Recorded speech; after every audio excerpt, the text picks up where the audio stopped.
நம்முடைய நண்பர் முருகதாஸ் பற்றி நான் சொல்லி ஆகணும்.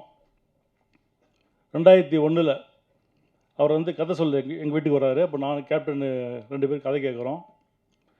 கேப்டன் உடனே அப்படியே பேசினே இருக்கோம். அப்போ வந்து என்கிட்ட சொல்கிறார் அவர், சார் எனக்கு அடுத்த மாதம் இன்னும் ஒரு 6 மாதத்தில் எனக்கு கல்யாணம் நடக்குது. இந்த படம் முடிஞ்ச உடனே தலைவரை வந்து நீங்கள் என் கல்யாணத்துக்கு கூட்டின்னு வரணும் அப்படின்னு.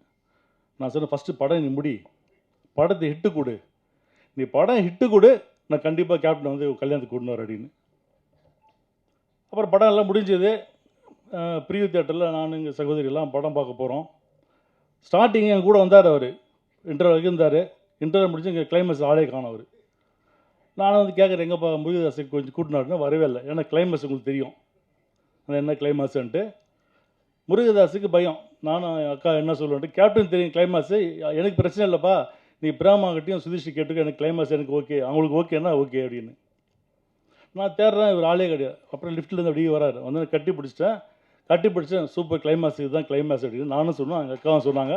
அதுதான் ரமணா. அவர் வந்து, சார் படம் எட்டு கொடுத்துறேன், கேப்டன் கல்யாணத்துக்கு கூட்டின்னு வரேன் அப்படின்னு. கேப்டன் சொன்னார், கல்யாணத்துக்குலாம் போனார் எப்படி பாடினார், இல்லை நம்ம வாக்கு கொடுத்தாச்சு அவருக்கு போகணும் அப்படின்னு. இதுக்கு போகணும், கள்ளக்குறிச்சி அவருடைய திருமணமாவது ஒரு பெரிய மாநாடு அது.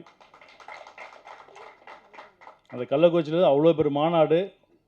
அப்போ கேப்டன் வந்து அவ்வளோ கூட்டம், ரசிகர் அவ்வளோ கூட்டம் அந்த இடத்துல. அப்போ வெளியே நம்முடைய கேப்டனுடைய ரசிகர் மன்ற சார்பில் வெளியே ஒரு ஸ்டேஜ் போட்டிருந்தாங்க. அங்கே போய் சும்மா பேசினார், அரசியல் பேசினார். அங்கே தான் ஆரம்பித்தது தேசிய முற்போக்கு திராவிட கழகம் உங்கள் கல்யாணத்தில்.